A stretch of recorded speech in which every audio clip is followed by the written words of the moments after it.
সুলাইমান আলাইহিস সালামকে আল্লাহ তাআলা অত্যন্ত জ্ঞান দান করেছিলেন এবং তিনি ছিলেন আল্লাহর একেবারে শুকরগুজারকারী বান্দা। তারা দুই বাপ বেটা দুজনেই। আল্লাহ তাআলা নবী সুলাইমানের ব্যাপারে বলছেন, সুলাইমান আলাইহিস সালামকে আল্লাহ পাখির ভাষা, সৃষ্টি জগতের যত প্রাণী আছে সমস্ত প্রাণীকুলের ভাষা শিক্ষা দিয়েছিলেন। সুলাইমান আলাইহিস সালাম তার সাথে জিনেরা এবং পাখিরা সফরে বের হতো। একদিন হযরত সুলাইমান আলাইহিস সালাম সফরে বের হবেন। হঠাৎ করে তিনি একটা পাখিকে তালাশ করলেন, তার নাম হুদহুদ পাখি। জোরে বলেন, কি পাখি? হুদহুদ পাখি।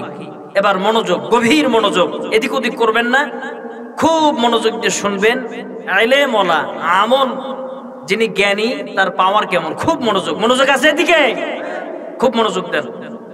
আল্লাহ বলেন, وتفقد الطير فقال ما لي لا أرى الهدهد أم كان من الغائبين।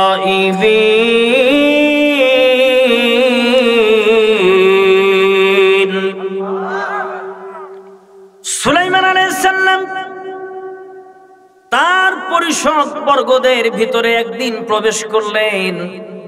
প্রবেশ করে তিনি খোঁজ নিলেন, সফরে বের হবেন। তিনি দেখলেন হুদহুদ পাখি নাই। তিনি বললেন, মালিয়ালা, আমার কি হলো? আরল হুদহুদ, আমি কেন হুদহুদ পাখিকে দেখতেছি না? হুদহুদ পাখি কোথায়? আম কানা মিনাল গায়িবিন, সে কি অনুপস্থিত নাকি? হুদহুদ পাখি সুলাইমান আলাইহিস সালামের সফরের সঙ্গী এমন ভাবে ওতপ্রোত জড়িত ছিল। মরুভূমির উপর দিয়ে হযরত সুলাইমান আলাইহিস সালাম যখন সফর করতেন, যদি পানির প্রয়োজন পড়ে যেত, হুদহুদ পাখি আসমান থেকে বলে দিত, ইয়া রাসূলুল্লাহ, এত ফিট মাটির নিচে পানি রয়েছে, আপনি এখান থেকে পানি তালাশ করেন। হযরত সুলাইমান আলাইহিস সালাম হুদহুদের কাছ থেকে এই তথ্য পাওয়ার পর জিনদেরকে আদেশ করতেন, তোমরা এখানে মাটি খনন করো। জিনরা মাটি খনন করে সেখান থেকে পানি বের করে পানির প্রয়োজন মিটাতে পারেন। সুবহানাল্লাহ। এত বড় গুরুত্বপূর্ণ পাখিকে সাথে করে নিয়ে হযরত সুলাইমান সফরে বের হবেন, কিন্তু হুদহুদ নাই। হুদহুদ কোথায়? হযরত সুলাইমান রেগে গেলেন। তিনি রাগান্বিত হয়ে বললেন, لأعذبًا شديدًا أو لأذبحنه أو ليأتيني بسلطان مبين। যদি হুদহুদ পাখিকে আমি পাই তাহলে অবশ্যই তাকে আমি কঠিন থেকে কঠিনতর শাস্তি দেব, অথবা আউলা আযবাহান্নাহু, তাকে আমি জব করে ফেলবো আমার শাস্তি থেকে, অথবা আমি তাকে জব করব। জবে করা থেকে সে যদি বাঁচতে চায় তাহলে তাকে উপযুক্ত যুক্তি দিতে হবে, প্রমাণ দিতে হবে যে এই কারণে আমি অনুপস্থিত আছি। বুঝতেছেন কথা? উপযুক্ত জবাব দিতে হবে যে ইয়া রাসূলুল্লাহ, আমি এই কারণে অনুপস্থিত ছিলাম। উপযুক্ত জবাব যদি দিতে না পারে তাহলে আমি তাকে হত্যা করব, কঠিন থেকে কঠিনতর শাস্তি দেব। এই ঘোষণা দিয়ে হযরত সুলাইমান বের হয়ে গেলেন রুম থেকে। কোরআনে কারীম বলছে, فَمَكَثَ غَيْرَ بَعِيدٍ فَقَالَ أَحَطتُ بِمَا لَمْ تُحِطْ بِهِ وَجِئْتُكَ مِنْ سَبَإٍ بِنَبَإٍ يَقِينٍ। কিছুক্ষণের ভিতরে হুদহুদ পাখি উপস্থিত হয়ে বলতেছেন, ইয়া রাসূলুল্লাহ, আমি সুদূর ইয়ামান দেশ থেকে। জোরে বলেন, কোথা থেকে? ইয়ামান দেশ থেকে। আহাত্তু বিমা লাম তুহিত বিহি, আমি এমন সংবাদ নিয়ে এসেছি আপনার কাছে যেই সংবাদ আপনি জানেন না। মিন সাবাইন বিনাবাই ইয়াকিন, আমি সাবা থেকে, ইয়ামেনের রাজধানী সাবা থেকে সুনিশ্চিত সংবাদ নিয়ে এসেছি যেটা আপনি জানেন না। হযরত সুলাইমান আলাইহিস সালাম যেখানে বাদশাহী করতেন সেখান থেকে ইয়ামেনের দূরত্ব সেই যুগে 2 মাসের যাতায়াতের ব্যবধান, 2 মাস সময় লাগতো। জোরে বলেন, কয় মাস? অনেক দূরে পাখি উঠতে উঠতে গেছে, সুনিশ্চিত সংবাদ নিয়ে নবী সুলাইমানের দরবারে এসেছে। আচ্ছা বলেন তো দেখি, আমার আলোচনার বিষয় কি? এলেম। এটা যেন মাথায় থাকে।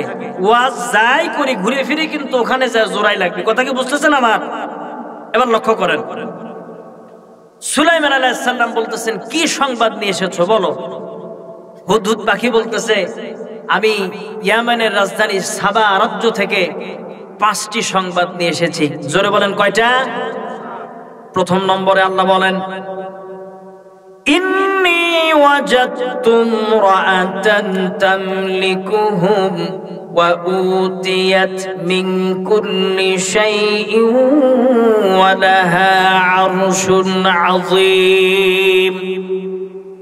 হুদহুদ পাখি বলতেছেন, আমি সাবা রাজ্যে দেখতে পেলাম সেখানে একজন নারী দেশের প্রধানমন্ত্রী। জোরে বলেন কে? এটা হলো প্রথম সংবাদ।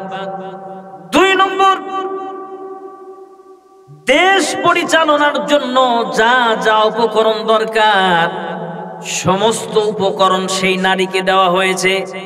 আর 3 নম্বর সংবাদ হলো, ওই নারীর একটা স্পেশাল সিংহাসন আছে, অত্যন্ত সুন্দর চোখ ধাঁধানো সিংহাসন।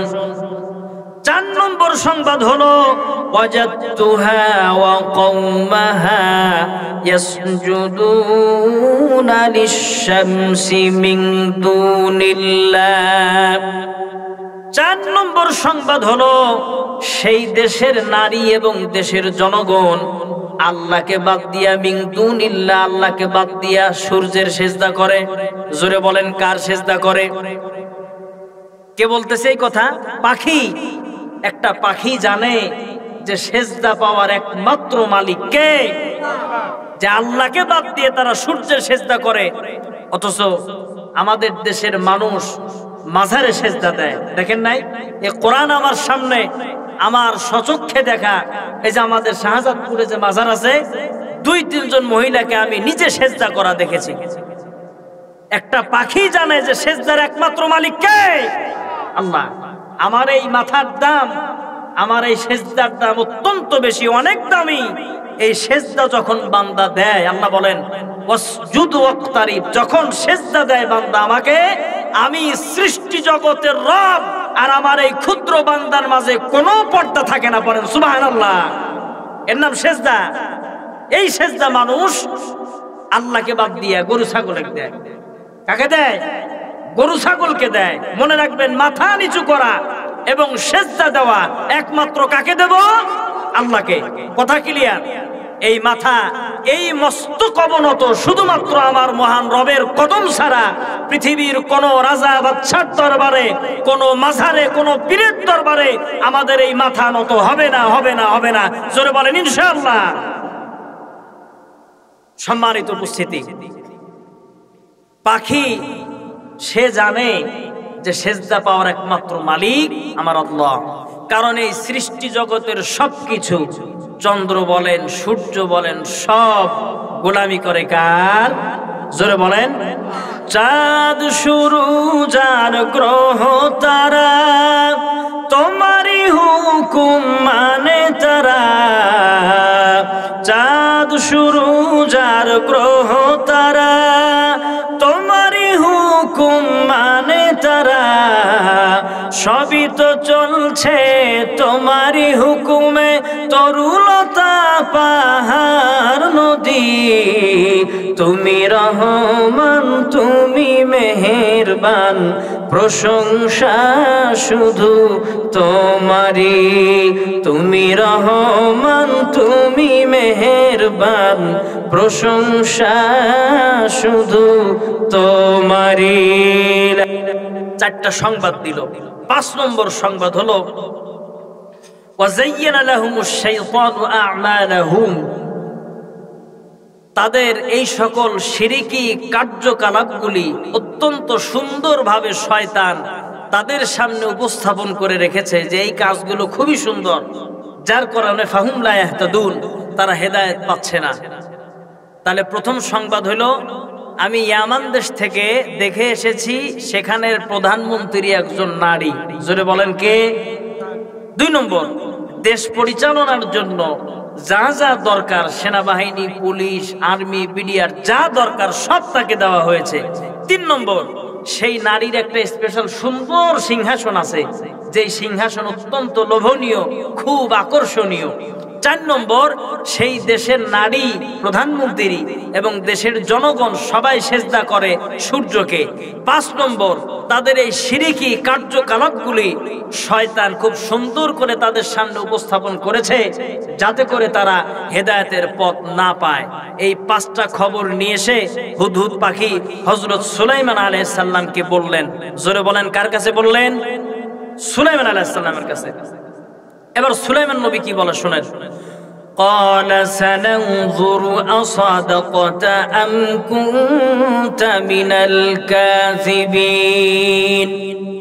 সুলাইমান আলাইহিস সালাম বললেন, তুমি সত্য কথা বলতেছো নাকি মিথ্যা কথা বলতেছো, এটা আমি যাচাই করে দেখব। তোমার এই কথাগুলো সত্য নাকি মিথ্যা, এটা আমি যাচাই করে দেখব। এই সংবাদগুলি সত্য নাকি মিথ্যা, এটা যাচাই করার জন্য হযরতে সুলাইমান আলাইহিস সালাম হুদহুদ পাখিকে একটা চিঠি লিখলেন রানী বিলকিসের কাছে দেওয়ার জন্য। জোরে বলেন, কি লিখলেন? জোরে বলেন। চিঠি লিখলেন। লেখার পরে নবী সুলাইমান বললেন, ইযহাব বিকিতাবি হাযা ফাআলকিহ ইলাইহিম সুম্মা তাওয়াল্লা আনহুম ফানজুর মাযা ইয়ারজিউন। এই চিঠি নিয়ে রানী বিলকিসের কাছে তুমি দিবা, আর চিঠি পাওয়ার পরে রানী বিলকিসের অবস্থা কি হয়, তারা কি সিদ্ধান্ত নেয়, এইটা জেনে আমার কাছে খবর নিয়ে আসবা। হুদহুদ পাখি যখন রানী বিলকিসের দরবারে চলে গেল, বিলকিসের প্রাসাদ, যে রুমের ভিতরে রানী বিলকিস ঘুমাতো, ওই রুমের ছাদে সামান্য পরিমাণে ছোট্ট একটা ছিদ্র ছিল। শীতের সকালে যাদের টিনের ঘর বাড়ি, টিনের বেড়ার ভিতরে ছোট ছোট ছিদ্র থাকে, সূর্য যখন সকালবেলা ওঠে ছিদ্র দিয়ে সূর্যের আলো প্রবেশ করে না? রানী বিলকিস যেখানে বালিশে মাথা দিত, তার কপাল বরাবর, ছাদ বরাবর ছোট্ট একটা সূর্য ছিল। সকালবেলা যখন পূর্ব দিগন্তে সূর্য উদিত হয়ে যেত, সূর্যের ওই কিরণ রানী বিলকিসের কপালে লাগার সাথে সাথে তার ঘুম ভেঙে যেত। সে ঘুম থেকে উঠা মাত্র বিছানার উপরে বসে সে সূর্যকে নমস্কার করে, পূজা করে সে দিনের কাজ শুরু করত। হযরত সুলাইমান আলাইহিস সালামের চিঠি নিয়ে হুদহুদ পাখি রানী বিলকিসের দরবারে চলে গেল। গিয়ে দেখে রানী বিলকিস চিত হয়ে শুয়ে আছে। হুদহুদ পাখি রানী বিলকিসের বুকের উপরে চিঠিটা রাখলেন। জোরে বলেন, কোথায়? বুকের উপরে, যাতে ঘুম থেকে উঠে আগে চিঠিটা টের পায়। ঘুম ভেঙে গেল। ঘুম ভাঙার পরে রানী বিলকিস দেখলেন চিঠি এসেছে, চিঠির উপরে একটা মোহর মারা, মনে হচ্ছে খুব প্রভাবশালী দেশের সিল এটা। রানী বিলকিস তাড়াতাড়ি তার মন্ত্রী পরিষদ বর্গদেরকে ডাকলেন, মিটিং আছে, তাড়াতাড়ি একত্রিত হও।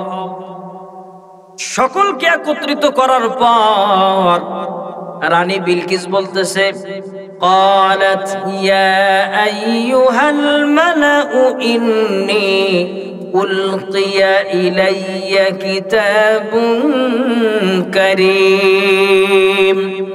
হে আমার পরিষদ বর্গরা, আমাকে একটা সম্মানিত চিঠি দেওয়া হয়েছে।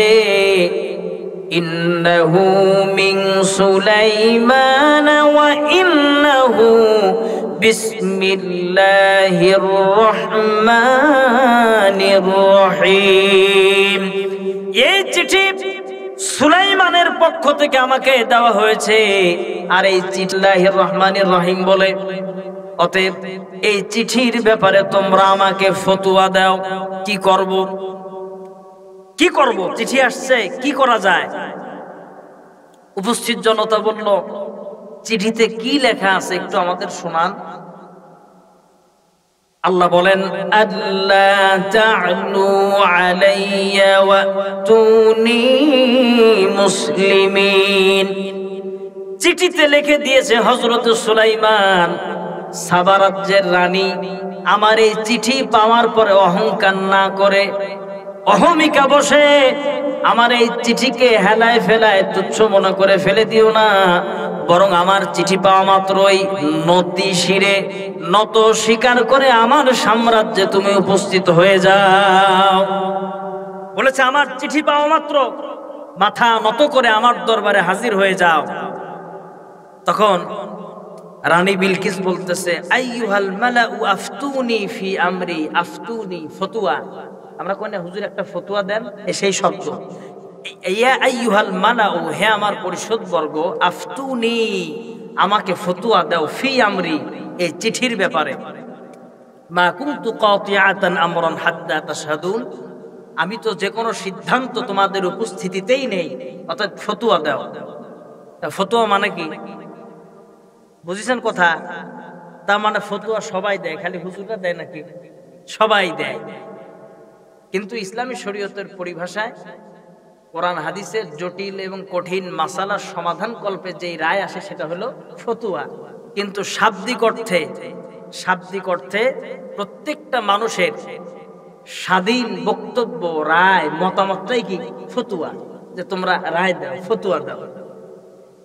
তো এখন উপস্থিত যে এমপি, মন্ত্রী, পুলিশ প্রশাসনের প্রধান, সেনা প্রশাসনের প্রধান, সেনাবাহিনীর প্রধান, তারা রানী বিলকিসকে বলতেছে, নাহনু উলি কুওয়া, আমরা তো অত্যন্ত শক্তিশালী, ওয়া উলি বাসিন শাদীদ, এবং আমরা অত্যন্ত কঠোর যোদ্ধা, আমাদের শক্তিও আছে, যুদ্ধও করতে পারি। তাফসিরে মাযহারিতে এসেছে এবং তাফসিরে মারিফুল কোরআনে এসেছে যে তাদের প্রায় 12 লক্ষ সেনাবাহিনী ছিল। কত? 12 লক্ষ যার সেনাবাহিনী থাকে, তাদের কি শক্তি কম নাকি বেশি? বেশি। সেনা প্রধান, মন্ত্রী পরিষদ বর্গের সদস্যরা রানী বিলকিসকে বললেন, আমরা যুদ্ধ করতে রাজি আছি, আমরা শক্তিশালী। ওয়াল আমরু ইলাইকি ফানজুরি মাযা তা'মুরিন, এখন আপনি সিদ্ধান্ত নেন কি করব, আপনি যা বলবেন তাই করব। প্রধানমন্ত্রীর হুকুম দিলে তাই করে না? করে নাই? আপনারা দেখেন নাই 13 সালে বলে দিল রাত 10টার পরে কারেন্ট বন্ধ করো এবং শাপলা চত্বরে যত আলেম আছে তাদেরকে কুপিয়ে হত্যা করো। এই মহিলা নেতৃত্বের মাধ্যমে, এই মহিলা সরকারের হুকুমে এই দেশের বিবেকবান পুলিশরা তাদের বিবেককে বলি দিয়ে কুকুর জানোয়ারের মতো আচরণ করেছে আলেমদের সাথে। জোরে বলেন ঠিক কিনা? প্রধানমন্ত্রীর হুকুম পেয়ে তারা কি না করেছে? আলেমদেরকে মা মাসি তুলে বকেছে। আলেম, সম্মানিত উপস্থিতি, এখন রানী বিলকিস অত্যন্ত বিচক্ষণ মহিলা, অত্যন্ত বুদ্ধিমতী মহিলা। সে বলতেছে, শোনো, قالت إن الملوك إذا دخلوا قرية أفسدوها وجعلوا أعزة أهلها أذلة وكذلك يفعلون। রানী বিলকিস বলতেছে, শোনো, কোন দেশের উপরে যদি বাইরের কোন দেশ আক্রমণ করে তাহলে তারা প্রথমে দেশটাকে বিপর্যস্ত করে, তার কলকারখানা নষ্ট করে দেয় এবং সম্মানিত মানুষদেরকে অপমানিত করে। আচ্ছা লক্ষ্য করেন, এখন যদি ইন্ডিয়া যদি আমাদের উপরে আক্রমণ করে, স্বাভাবিকভাবে যদি আক্রমণ করে তাহলে আমাদের কল কারখানা সব নষ্ট করে দেবে এবং এমপি মন্ত্রী যারা এখন দায়িত্বে আছে এদেরকে অপমানিত করবে। রানী বিলকিস বলতেছে, সুলাইমানের চিঠিকে গুরুত্ব দেওয়া দরকার। যদি গুরুত্ব না দেয়, যদি যুদ্ধ করতে যায় আর আমাদের দেশের উপর যদি আক্রমণ করে বসে, আমাদের ব্যবসা বাণিজ্য, কল কারখানা সব নষ্ট করে দেবে এবং আমাদের সম্মানিত এমপি মন্ত্রী যারা সকলকে গ্রেফতার করবে। অতএব একটা পদ্ধতি অবলম্বন করি, সেটা কি? আমরা কিছু হাদিয়া তওফা পাঠাই সুলাইমানের দরবারে। কি পাঠাই? হাদিয়া। আমাদের এই লোকজন কিছু হাদিয়া নিয়ে নবী সুলাইমানের দরবারে যাবে এবং তারা দেখে আসবে সুলাইমানের শক্তি কেমন। বুঝেন নাই কথা? সুলাইমানের ক্ষমতাও দেখে আসবে। যদি ক্ষমতা আমাদের থেকে কম হয় তাহলে আমরা যুদ্ধ করব, আর যদি দেখি যে না তাদের শক্তি আমাদের চাইতে বেশি, কোনো কথা নাই, একেবারে গাট্টি গুট্টি বাইধে সব চলে যাব সুলাইমানের দরবারে। তো উপস্থিত জনতা বলল, ঠিক আছে, আপনি যা বলবেন সেটাই চূড়ান্ত। তারা উপহার পাঠালো। তাফসীর ইবনে কাসির স্পষ্ট বলা হয়েছে কি উপহার পাঠিয়েছে এ ব্যাপারে যত বর্ণনা আছে সব হলো ইসরায়েলি বর্ণনা, সহি কোনো হাদিস নাই। তবে আলোচনাটা বুঝাবার ক্ষেত্রে আমি তাফসীরে মাযহারি থেকে একটি ঘটনার অংশ বিশেষ বলছি শুধু বোঝানোর ক্ষেত্রে। সেটি হলো নবী সুলাইমান আলাইহিস সালাম, খুব লক্ষ্য করেন, তার দরবারে রানী বিলকিস পাঠানোর জন্য স্পেশাল পাঠিয়েছিল 4টা স্বর্ণের ইট। 4টা কিসের ইট? স্বর্ণের ইট। এই 4টা স্বর্ণের ইট নিয়ে যখন রওনা শুরু করেছে, এদিকে হুদহুদ পাখি চিঠি দিয়ে তো সব শুনছে, কথাকে বুঝতেছেন আমার? সে শুনছে তারা কি পরামর্শ করে, তারা কি সিদ্ধান্ত নেয়। হুদহুদ পাখি এই সিদ্ধান্ত নিয়ে উড়াল দিয়ে চলে গেছে নবী সুলাইমানের দরবারে, গিয়ে বলতেছে, ইয়া রাসূলুল্লাহ, তারা আপনার ক্ষমতা এবং আপনি নবী কিনা এটা যাচাইয়ের জন্য তারা আপনার দরবারে কিছু দূত পাঠিয়েছে এবং সাথে আছে 4টা স্বর্ণের ইট। যদি আপনি হাদিয়া গ্রহণ করেন তারা বুঝবে আপনি নবী না। নবী সুলাইমান একটা জিনকে অর্ডার করলো যে তাড়াতাড়ি চলে যাও, তারা যে ইট নিয়ে আসতেছে ওই ইটের একটা ফটোকপি, কার্বন কপি তুমি নিয়ে আসবা। জিন দৌড় মারে চলে গেছে, ইটের ফটোকপি, কার্বন কপি নিয়ে আসছে। নবী সুলাইমান জিনদেরকে বলতেছে, তোমরা দরিয়ার ভিতরে চলে যাও, সমুদ্রের তলদেশ থেকে স্বর্ণের খনি থেকে স্বর্ণ তোলো। সুবহানাল্লাহ পড়েন। আমার ভাইরা, নবী সুলাইমানের এই ঘোষণা পাওয়া মাত্র জিনেরা সাগর মহাসাগরের ভিতরে ডুব দিয়া তারা সমুদ্রের তলদেশ থেকে তারা স্বর্ণ কুড়াতে শুরু করলো। নবী সুলাইমান একদলকে হুকুম দিল, তোমরা ইট বানাও, স্বর্ণের ইট। স্বর্ণের ইট বানানো হয়ে গেল। এরপরে নবী সুলাইমান বলতেছে, শোনো, আমার সিংহাসনের, আমার চেয়ার থেকে 40 মাইল পর্যন্ত স্বর্ণের ইট রাস্তা বানাও। পড়েন সুবহানাল্লাহ। 40 মাইল পর্যন্ত স্বর্ণের ইটের রাস্তা বানাও। এরপরে বললেন, এই স্বর্ণের ইটের রাস্তার 2 পাশে স্বর্ণের খুঁটি গাড়ো 2-4 হাত পর পর, এবং জঙ্গল থেকে বাঘ, ভাল্লুক, সমুদ্রের তলদেশ থেকে অভিনব কায়দার যে সকল প্রাণী আছে সেইগুলোকে তুলে নিয়ে আসো। এই স্বর্ণের রাস্তার পাশে স্বর্ণের খুঁটির সাথে এই সকল প্রাণীদেরকে স্বর্ণের শিকল দিয়া স্বর্ণের থালায় তোমরা খাবার দিয়ে রাখো। সুবহানাল্লাহ পড়বেন না? আর বললেন, আমার এই 40 মাইলের রাস্তার ভিতর থেকে 4টা ইট তুলে ফেলো। কয়টা ইট ওরা নিয়ে আসতেছে? কয়টা? 4টা। বিপদ। 4টা ইট তুলে ফেলছে, রাস্তা ওকে। কারণ যেতে সময় লাগে তো 2 মাস। কয় মাস? 2 মাস। ওরা যেতে যেতে রাস্তা একেবারে কমপ্লিট। এখন এই যে রানী বিলকিসের লোকজন 4টা স্বর্ণের ইট নিয়ে নবী সুলাইমানের রাজদরবারের সীমানায় যে প্রবেশ করেছে, এদের ভিতরে যে নেতা সে শুধু ঘাম মুছতেছে, ঘেমে গেছে। সাথে আরো যারা আছে তারা বলতেছে, নেতা আপনি কেন এত ঘেমে যাচ্ছেন? বলতেছে, ঘামার কারণ হলো তোমরা লক্ষ্য করে দেখো, আমরা সুদূর ইয়ামান দেশ থেকে নবী সুলাইমানকে উপহার দেওয়ার জন্য যে ইট নিয়ে এসেছি সেই ইট দিয়ে তারা 40 মাইল রাস্তা বানাইছে। তাহলে কি এই উপহারদেরকে মানে? আরো বড় মজার বিষয় হলো আমাদের হাতে 4টা ইট, কিন্তু এই 40 মাইলে দেখো 4টা ইটের জায়গা ফাঁকা রয়েছে। তার মানে হলো আমরা চুরি না করেও আমরা চুরের বদনাম কাঁধে চলে আসলো। বুঝেন নাই যে ওরা ইট তুলে আমাদের জন্য নিয়ে আইছে? কি একটা বিপদ! বুঝছেন কথা? চলে গেছে।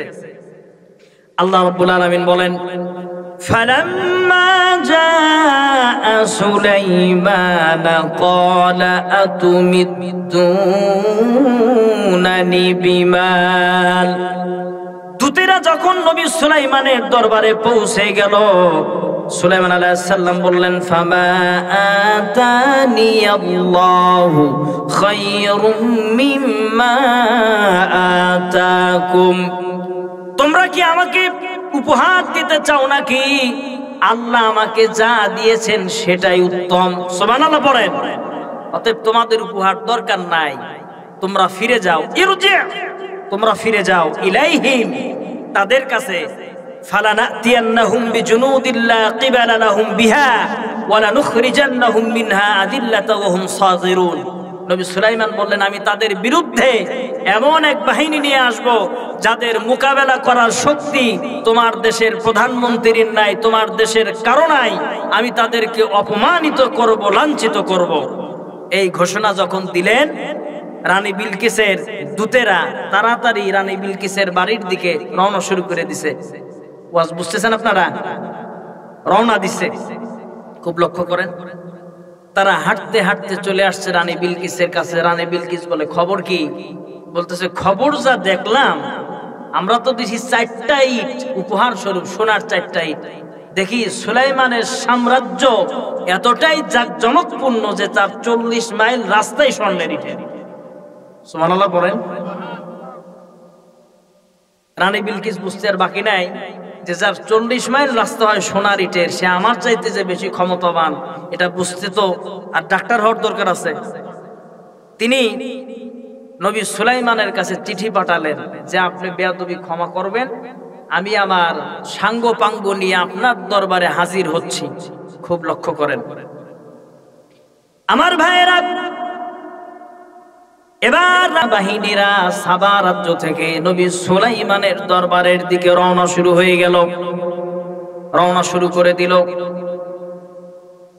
সুলাইমান আলাইহিস সালাম তার পরিষদ বর্গদের ভিতরে যারা উপস্থিত আছে তাদেরকে ডাক দিয়ে বলতেছেন, শোনো, রানী বিলকিসের তো একটা স্পেশাল সিংহাসন আছে, বলছি না আগে, খুব সুন্দর দেখতে। রানী বিলকিস সাবা রাজ্য থেকে আমার দরবারে আসতে 2 মাস সময় লাগবে। রানী বিলকিস সাবা রাজ্য থেকে আসার আগেই তার সিংহাসনকে আমার দরবারে নিয়ে এসে দিতে পারবে। কথা কি বুঝছেন? একজন জিন দাঁড়ায় গেছে। কে দাঁড়ায় গেছে? জিন বলতেছে, হুজুর আমি পারবো। আল্লাহ বলেন, قال عفريت من الجن أنا آتيك به قبل أن تقوم من مقامك। জিন দ্বারা বলতেছে, হুজুর আমি পারবো। আপনি যে বসা আছেন, বসা থেকে দাঁড়ানোর আগে আমি সুদূর ইয়ামান দেশ থেকে রানী বিলকিসের সিংহাসন এনে দিতে পারবো। সুবহানাল্লাহ। নবী সুলাইমান বললেন যে হবে না, দাঁড়া আছি, বসে আছি, দাঁড়ানো এরও আগে এনে দেয়া লাগবে। কে পারবে বলো? আরো দ্রুত নিয়ে আসতে হবে। কে পারবা? আলোচনা কিসের জন্য চলতেছিল? ইলমের। এবার লক্ষ্য করেন, আল্লাহ বলেন, ক্বালাল্লাযী ইনদাহু ইলমুম মিনাল কিতাব। যাকে কিতাবের জ্ঞান দেওয়া হয়েছিল, ইলমুম মিনাল কিতাব শব্দ বুঝছেন তো? যাকে কিতাবের জ্ঞান দেওয়া হয়েছিল, জ্ঞানী, তার নাম আসিফ বিন বারখিয়া, হযরত সুলাইমান আলাইহিস সালামের চাচাতো ভাই।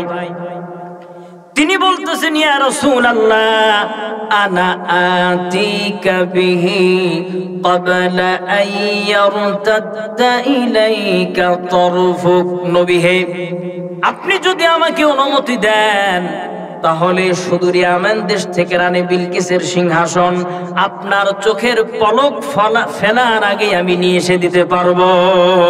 সুবহানাল্লাহ। তাহলে একটা জিন বলতেছে দাঁড়া থেকে উঠানোর আগে, আর যিনি আলেম, যিনি জ্ঞানী, সে বলতেছে চোখের পলক পড়ার আগে এনে দেবো। সুবহানাল্লাহ পড়েন। তাহলে আলেমের শক্তি, ক্ষমতা, পাওয়ার আছে না নাই?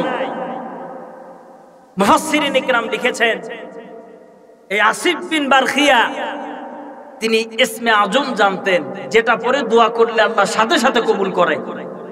ইসমে আজম, এই দোয়াটা যখন তাৎক্ষণিক পড়েছে, আল্লাহ তাআলা এই আলেমের সম্মানের বরকতে জিবরাইল আমিনকে হুকুম করেছে, তুমি মুহূর্তের ভিতরে ইয়ামেন দেশ থেকে সুলাইমানের দরবারে রানী বিলকিসের সিংহাসন হাজির করো। সুবহানাল্লাহ পড়েন।